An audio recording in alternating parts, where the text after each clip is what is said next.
नमस्ते दोस्तों, मैं आहे दिव्या और आप देख रहे हैं इंडियन क्विज़न्स विद दिव्या। आज हम बनाने वाले हैं सुपर क्रिस्पी पनीर भजिया। बाहेर से खुसखुशीत आणि आतून एकदम सॉफ्ट। चला तर मग सुरू करूया। इथे मी एक मोठा बाउल घेतलेला आहे, त्यामध्ये बेसन घेतलेला आहे, चावल का आटा 2 बड़े चम्मच, बेकिंग पाउडर आधा चम्मच, लाल मिर्च पाउडर, हल्दी पाउडर, अदरक लहसुन की पेस्ट, नमक स्वादानुसार। थोड़ा थोड़ा पानी डालकर इसके गाढ़ा, स्मूथ और थिक पेस्ट बनाएं। कंसिस्टेंसी ऐसी होनी चाहिए कि पनीर अच्छी तरह से कोट हो पाए। आप देख सकते हैं वीडियो में। यहाँ मैंने पनीर को रेक्टेंगल शेप में कट करके ले लिया है।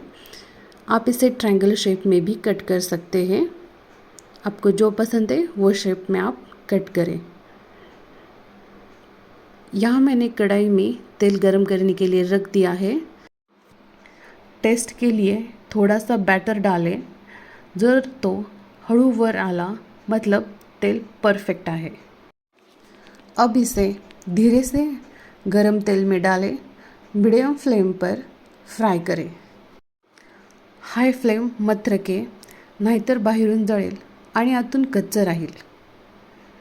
इसे मीडियम फ्लेम पर ही फ्राय करें। 2-3 मिनट बाद इसे पलट दें। बघा, रंग एकदम सोनेरी आणि कोटिंग एकदम क्रिस्पी असं झालं आहे। इसे टिश्यू पेपर पर निकाल दें ताकि इसका जो एक्स्ट्रा ऑयल है वो ड्रेन हो जाए। आप देख सकते हैं इसका कलर बहुत ही अच्छा कलर आया है इसका। ये दिखने में बहुत ही खूबसूरत दिख रहा है। मैं इसे और एक बैच में आपको फ्राई करके दिखा रही हूँ। यहाँ जो मैंने पनीर के जो टुकड़े लिए हैं वो थोड़े से छोटे साइज़ में लिए हैं।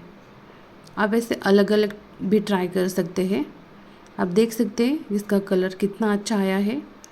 आप चाहे तो इसे ट्रायंगल शेप में, रेक्टेंगल शेप में या इसे क्यूब्स या फिर ऐसे छोटे छोटे टुकड़े भी आप इसके कर सकते हैं।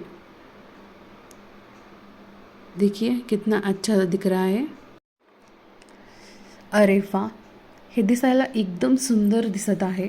बाहेरून खुसखुशीत आणि आतून एकदम सॉफ्ट पनीर चहासोबत खायला परफेक्ट आहे। तुम्ही हे सॉससोबत किंवा हिरव्या चटणीसोबतसुद्धा खाऊ शकता। हे तुम्ही मुलांना टिफिनमध्ये सुद्धा देऊ शकता। हेल्दी आणि हाय प्रोटीन अशी ही रेसिपी आहे। ही रेसिपी लहानांपासून मोठ्यांपर्यंत सगळ्यांना आवडेल अशी आहे।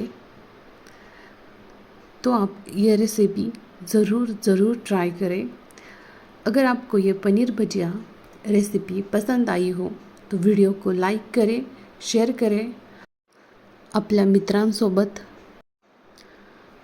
त्याचबरोबर चॅनेलला सबस्क्राईब करायलाही विसरू नका आणि फॉलो करा अजून टेस्टी फ्युजन रेसिपीसाठी। पुन्हा भेटूया नेक्स्ट रेसिपीमध्ये। तोपर्यंत बाय।